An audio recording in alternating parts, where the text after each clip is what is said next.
So I practice in land use development and municipal law.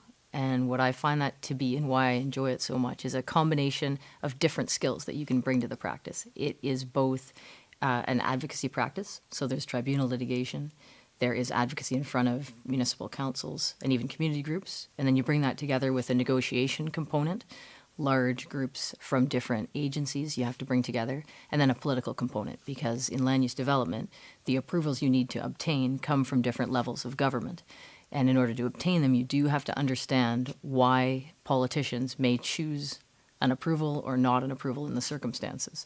And then that can lead you to tribunal litigation. I love the practice of law, and it's something I didn't expect to love. I'm not a person who comes from a family of lawyers. I didn't expect to ever work in a Bay Street style law firm.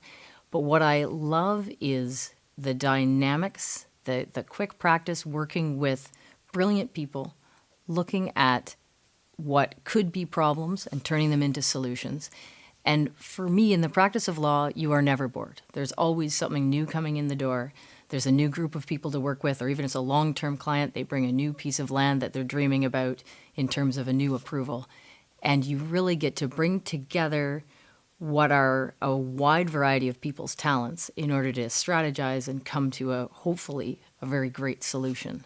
In my practice, one of the things that was always challenging was when you were looking at a land development of a building or an area was accessing historical documents, because we would find, you're desperately searching for a certain bylaw, a certain set of plans. You're trying to find information that you just couldn't find, or you couldn't find quickly. And the one thing I am finding is technology, even in my years of practice, which, it's adding up now, but the access to those documents and the ability to obtain information for your client as you're preparing for, whether it's advocacy, whether you're going to city council, whether you're going to a hearing, it's amazing. You can log onto your computer and you're not waiting to bang down the door of an archives. You pull it all together, you go to municipal websites, you go to various environmental groups' websites, and the foundational documents are there. The historical documents are there. You can find photographs. Often we would be, and I still do, go to sites, because there's nothing the same as going to a site. But if someone needs advice fast and they say, I live at this address and you wouldn't believe what's going in next to me, well, you go on Google Earth and you know exactly what's going in next to them. And it's really amazing how the computer can transport you in terms of where you're going.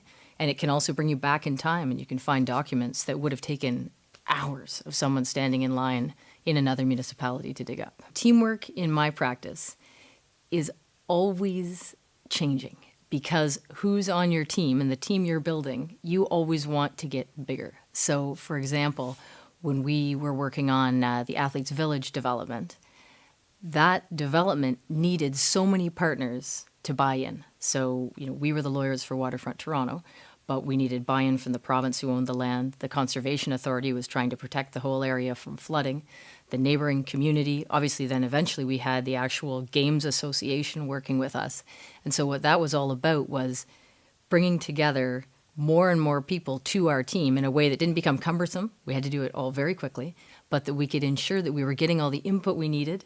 We could lead everyone in the right direction, and we could take a project that in the beginning, that those lands were very difficult to develop. And we went from doing a first phase where we did a park, some streets, and only one development block, to coming into the games and suddenly being, you have 18 months to do approvals that took you 4 years to do for the first phase. And so it was pulling a team together, continually adding people, but not losing time when you did that. I'm very excited about a current initiative that we're working on at Goodmans, and that is we are revamping diversity and inclusion and the way we approach it. And we know that there are law society requirements, but our goal is to go way beyond that. We're fortunate to have a culture, a very people-focused culture that goes right back to Eddie Goodman. And what we're trying to do is make sure that our diversity and inclusion policies are creative, that they're evolving. We want to listen to all the diversity associations and groups and come up with something. And we know we have to listen before we can jump ahead. We know this is an issue that it's not a Goodmans issue, it's not a Bay Street issue, this is a world issue. You turn on the television, this is diversity inclusion is important. And so what we're really looking at is coming up with some dynamic ideas.